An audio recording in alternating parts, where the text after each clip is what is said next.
My wife Linda and I have been together since 1999, and we got hitched in 2001. I always considered myself lucky to have met her, smart, loyal, and caring as they come. Heck, she's even stunning to this day, and men have been singing her praises our entire marriage. She's always brushed them off. Earlier this year, Linda was diagnosed with stage 1 uterine cancer and had to undergo a full hysterectomy. Luckily, it was caught early and treated fast. She made a full recovery, and I took some time off work to take care of her post-surgery. She went through some understandable emotional turbulence, but we tackled it together despite my own lack of sentimentality. After she recovered, Linda was dead set on living life to the fullest. She planned a 10-day European getaway, then a trip to Belize, and now she's got our sights set on the UK and Spain, Portugal. I understood her yearning for adventure after such a scare, and I wanted to help her check off those bucket list items. She also threw herself into yoga, swimming, and healthy cooking classes, which I supported. All seemed fine until last week. One evening, she came home from work and straight up asked for a hall pass, a one-time chance to sleep with someone other than me. She said that the cancer scare had flipped her outlook on life, and she didn't want to be shackled by convention anymore. Apparently there was some dude at work she'd always been drawn to, and since he was leaving soon, it was now or never for her to scratch that itch. If I said no, she claimed she'd be disappointed and fume at me for who knows how long. She also said it would be proof of my toxic masculinity and insecurities. Maybe I'm insecure, but I reckon it's only natural not to want your wife of over 2 decades hopping into bed with another guy. I told her that while I was grateful she was honest with me, coercion doesn't mean consent. And implying I'm insecure or toxic for not rolling over just rubbed me the wrong way. I warned her that this wasn't a light issue and could impact our marriage permanently. I never thought I'd see the day where Linda would throw out a curveball like this. She's pushing me into a corner, and it's tough figuring out which way to go. The next morning, I dragged myself out of bed, and Linda, already waiting for me in the kitchen, bluntly apologized for dumping such a massive decision on my shoulders alone. But then, in her own twisted logic of helping, she said she'd taken the decision out of my hands. She'd booked a room at a hotel near where her coworkers were holding a farewell party for this guy and planned to spend the night with him. Linda hoped I'd still be here when she got back. She promised to answer any questions afterward, but wouldn't spill any details beforehand, insisting she wouldn't tell me his name or anything about him. "You just obsess over it," she said. "It would make it too real for you." She knew me well enough to realize that was probably true. Her rationale was that ignorance would protect me from overthinking, though it clashed with her offer to divulge anything once it was over. Frankly, I believe she knows I won't ask a thing afterward, or she simply won't come clean. Part of me wants to commend her for at least being upfront about it, considering all she's been through since her cancer diagnosis. Maybe I should just let it slide. I can't fully grasp what she went through, and I can't deny how it must have impacted her outlook. On the other hand, I feel like I should draw a line and put my foot down, even if it means facing whatever fallout follows. Her best friend had the nerve to call me callous for even suggesting I wouldn't let this happen, saying I had no idea what Linda had experienced. But I can't fathom how she's willing to jeopardize more than 20 years of marriage for some guy she's barely interacted with beyond the office. Should I call her bluff? Maybe she's betting I won't risk our marriage over a single fling. I'm torn. One moment, I empathize with her, and the next, I'm seething. A part of me is desperate to know who this guy is. What does he look like? What makes him so irresistible to her? Is he just a safe, convenient option, or does he really have something special? Is he married? Does his wife even know? I keep running these questions through my mind, each one gnawing at me like a splinter under the skin. And what about me? Does it make me a selfish jerk if I say no? What's the right move here besides packing my bags and leaving? Linda believes that since she won't see this guy again, and I've supposedly never met him, it won't affect our marriage in the long term. I'm left with 2 choices: accept it and never look at her the same way, or face a divorce at 54. Neither option feels remotely good. I can't gauge where her head is. That cancer bout did a number on her in ways I can't fathom. She doesn't think I'll walk away. I had hoped my strong opposition would give her pause, but she steamrolled through my objections. I made it clear I was a hard no and told her I couldn't guarantee how I'd feel about her if she went through with it. But she kept saying, This is for me. It'll only be one time. What can I do to help you cope? You'll get over it. We were meant to be no matter what. Her words echoed through my mind as Saturday approached. Saturday rolled around and Linda left, supposedly to meet her coworkers, but, in reality, to sleep with the guy. I asked her to text me when she was leaving for the bar. When she did, I asked if she was truly going to go through with this, but she just responded, "I'm not answering any more questions tonight. I'll see you tomorrow." Then I blocked her number. That's when I made a decision, either stupid or brilliant. I went to the bar where the party was being held, but didn't go inside. Instead, I parked myself on a nearby bus bench. I sat there, running through all the thoughts that had been plaguing me, desperate to know who this guy was and compare myself to him. I wanted to see what this fellow had that was worth jeopardizing a long-standing marriage. After what felt like forever, I noticed a woman from Linda's office leaving the bar and catching a cab. Slowly, more people trickled out until a whole group gathered around a man, hugging and shaking his hand. I figured I had my guy. I scanned the group, hoping to see my wife backing out of this madness, but she was nowhere to be seen. My heart raced as I unblocked her, but there were no new messages. As the crowd said their goodbyes and scattered, the guy lingered a moment longer before Linda emerged. She glanced around briefly, clasped his hand, and walked off with him. A tidal wave of disgust crashed over me, eclipsing the sadness, anger, and trepidation I'd felt earlier. This guy was short, fat, and balding, traits I could never compete with. The perverse irony of the whole scene left me gutted as I slumped back on the bench. I trailed them until they reached the hotel, then turned back around and trudged home. It left me feeling like a voyeur, ashamed for spying on the very woman who once meant everything to me. On Sunday morning, I got up early and put a lock on the master bedroom door. I shifted all of Linda's belongings to the spare room and left a note instructing her to find other accommodations as soon as possible. I then reached out to a friend of mine who's a lawyer, and he gave me some wise advice and a couple of recommendations for divorce attorneys. He even made the introductions himself. Since around 11 a.m., Linda had been calling repeatedly, her frantic voicemails filling up after I blocked her. I listened to the first few but felt a small measure of satisfaction hearing her panic as she realized she couldn't reach me. I had no desire to head back home, but hadn't planned on an overnight stay. Reluctantly, I returned around 9 p.m., following my buddy's advice to record our interaction. Halfway up the stairs, Linda emerged from the family room, immediately asking what was happening, whether we could talk, and reminding me that we'd discussed this already. But I just shot back, "I'm not interested in discussing this tonight," and headed to bed. After trying to get through the locked door a few times with no response, she finally left me alone.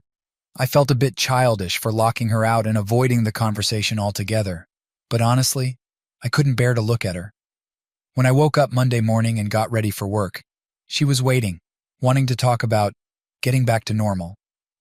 I cut her off with a bitter, "You've been doing all the talking for the both of us this past week, so why don't you keep at it?" and walked out. I have an appointment this week with the attorneys my friend recommended. She went through with it, and frankly, I'm more disgusted by her choice of a partner than the act itself, if that even makes any sense. But that's not the point. Either way, she betrayed me and shattered what we had. I told her to find another place to live, and I'm done waiting around for apologies or excuses. When the dust settled, I realized I'd been desperately clinging to something that no longer existed. There was no saving what was left, so I moved forward with divorce proceedings. Linda has regret, but not remorse. Those two are different things entirely. She regrets what happened because it's turned her life upside down, but she hasn't shown any genuine remorse for her betrayal. If maybe her cancer had returned and spread to her brain, affecting her judgment. Whether that's the case or not, it hardly matters to me at this point. I just don't see her the same way anymore. In my frustration, I told the husbands of her friends how they had enabled this behavior, and the fallout has been remarkable. I suggested that maybe they were all covering for each other, and that Linda was just another link in the chain. It got those guys combing through their wives' phones, and a couple even found inappropriate sexting messages. All of them have since demanded that their wives cut off contact with Linda and even distance themselves from each other. While it was never my intention to sow this kind of chaos, I couldn't stand by and let it slide without consequences. Linda's betrayal cracked open a much bigger issue, And the fallout just goes to show how fragile these webs of deceit can be. My lawyer was unavailable for several days, leaving me no choice but to stay under the same roof with Linda. I was dreading it because I couldn't stomach the idea of discussing anything, let alone talking about our relationship and the mess she had made of it. When I finally returned home, I walked into a full-on ambush. Linda had her friends over, and my mother-in-law was right there with them, looking like a unified front. They didn't take the remorseful approach you'd expect. Instead, they launched a full-court press, berating me from all angles. Linda's best friend was the ringleader, but each one chimed in with their own insults. "She's been through so much," they said. "You don't know what it's like to face cancer. This was just a one-time thing. And at least she was honest with you. She could have hidden it." And then, the cherry on top. "You're an asshole for putting her through all this over the past few days." I stood there, donning a wry grin like a fool until their fury started to subside. I turned to Linda and asked if she'd forgotten to loop in anyone else. Then I calmly informed them that I planned to sit down with each of their husbands and share how they'd verbally abused me, tried to shame me, and attempted to coerce me into staying married to a cheater. After asking them to leave, I pointed out that just as I had no say in Linda's affair, they had no right to influence my decision to stay or leave. My soon-to-be ex-wife muttered an apology, claiming she regretted everything that had happened, but I wasn't buying it. "There's a difference between regret and remorse," I told her. "You regret this because of the consequences. Your life will never be the same, and our relationship is shattered because you were completely unconcerned about how I felt." She then offered to answer any question I had, no matter how uncomfortable or disturbing. I had just one. Why? Not just why that particular guy, but why anyone at all. She explained that her bout with cancer had completely shaken her. She felt like she was racing toward death, and stepping out of that dark tunnel was her escape. After all those years as a wife and mother, worrying endlessly about family, this was supposed to be something purely for her. The guy was simply someone who'd shown interest for a long time, wouldn't say no, and was totally different from me. I looked her straight in the eye and told her that if I were risking my marriage, it would have to be for someone far better than her. I then confessed that I'd seen her and that guy leaving the bar together that night, walking hand in hand toward the hotel. I told her they looked far too comfortable with each other and asked if this affair had started earlier. She denied it, claiming nothing had happened before that night. But how am I supposed to know that's the truth and not just another lie? At this point, I couldn't believe a single word she said. I looked her straight in the eye and said that after all our years together, her lack of respect for me was utterly astonishing. I told her I couldn't look at myself in the mirror if I condoned that level of disrespect and chose to stay with her. "I hope we can go our separate ways amicably," I added, "because I've got an appointment with a lawyer later this week." I once more asked her to find other accommodations, but she stood firm. "I'm not going anywhere. We're not getting a divorce," she declared. "I'll give you all the time you need and do whatever it takes for you to recover from this. We'll get past it." She suggested marriage counseling, but I refused. "Why would I go to counseling when I did nothing wrong?" I said, baffled by the idea that I should be the one seeking a therapist's advice. Soon after, I had her served and gave her a notice to vacate. The house was my premarital asset, and she eventually moved in with her mom. But despite that, she kept coming by to see if I needed anything or making desperate suggestions like, "What if we had an open relationship just for you?" Or, "How about threesomes?" Her efforts seemed pathetic and frantic. I finally put my foot down, insisting she call before coming over and seek permission beforehand. It felt like she was starting to get the message that there would be no us moving forward. Still, she warned that she'd drag the divorce out as long as possible, though she had been compliant so far. The hardest part of all this was breaking the news to my daughter, explaining that we were getting a divorce and why. Hearing her beg me to give her mom another chance was gut-wrenching. I couldn't help but wonder if I'd have been shown the same compassion if I were the one who'd cheated. At first, my daughter's plea for me to give her mom another chance seemed like a gut reaction to the shock of it all. But as the weeks have passed, and she's come to understand the depth of what really happened, she's grown increasingly irritated with her mother. The betrayal has slowly sunk in, and she sees her mom in a new light. I truly loved my wife. I wasn't the only one who thought she was stunning. Others saw it too, often comparing her to Linda Carter. But now that I know she stooped so low in her affair, she's become a non-entity to me, someone I could never look at the same way again. No amount of counseling could change the way I see her now. The betrayal has left an indelible mark that counseling would only gloss over without ever erasing. Things have gotten ugly between us, and many unkind words have been exchanged. But she's been served and has moved out, which means the next step is the divorce itself. I'm hoping mediation will be reasonable, and I won't be left high and dry in the end.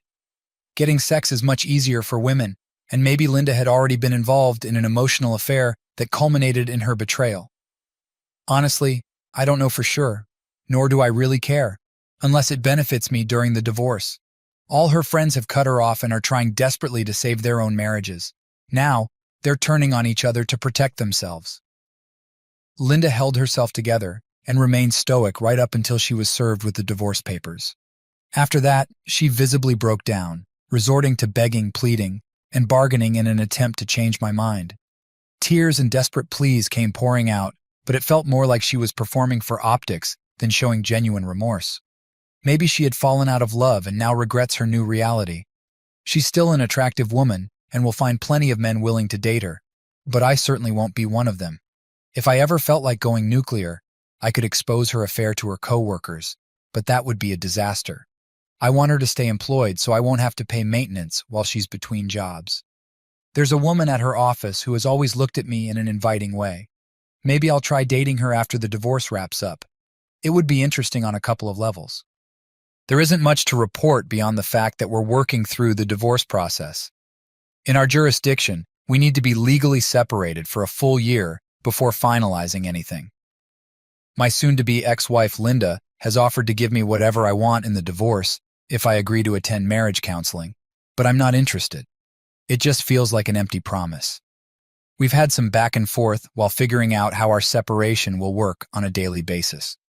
We've recently agreed on the terms of the legal separation, so as we move towards defining the final divorce language, maybe my stance will change, but I doubt it. I don't see any kind of reconciliation on the horizon, no matter how much she pleads or bargains. The house is mine, a premarital asset, so Linda can't stake any claim to it. The only things she might attempt to go after are my pension, the vehicles, and our vacation property. If she tries, I'd counter with the fact that she lived rent-free for over 20 years, has her own money, and inherited a sizable amount from her father. I may consider offering a slight increase in her retirement fund because she was a stay-at-home mom when our daughter was young, but that's the extent of it. I won't be offering anything more, given the betrayal she put me through. There's been a lot of talk and speculation surrounding her friends and my daughter, so I'll clear things up here. My daughter isn't siding with her mother. She was always close to Linda, but now she's clearly unhappy with her. Initially, she reacted with shock, holding out hope that we could work through our issues and find a way to stay together. But as the reality of the situation settled in, she realized that wasn't going to happen, and has since started limiting her interactions with her mother. Nevertheless, she still loves her mom. She's simply grappling with how much damage was done. Meanwhile, Linda's friend group hasn't fared well. The husbands were furious when they learned how complicit their wives had been in facilitating Linda's affair. They pressured their wives to sever ties with Linda to protect their own marriages, but sadly, that determination has already started to fade for some.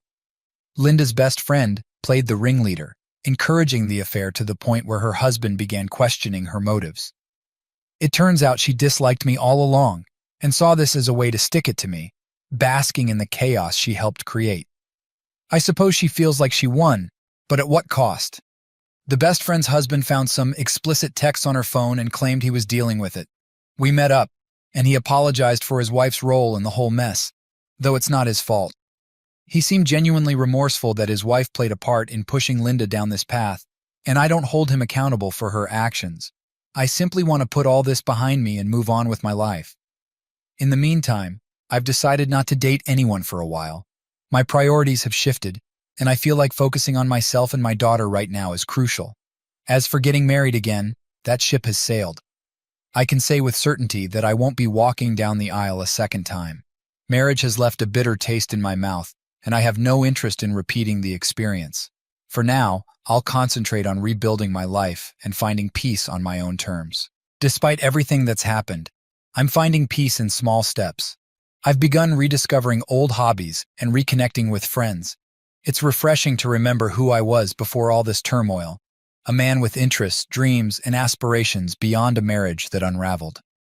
My daughter remains a priority, and I'm doing my best to support her through this, while also taking care of myself. The road ahead isn't going to be smooth, but I'm determined to carve out a new life that prioritizes my well-being and happiness. Letting go of the anger and bitterness is challenging, but it's a work in progress, and I believe I'll come out stronger on the other side. Ultimately, I know that moving forward is the only direction worth heading.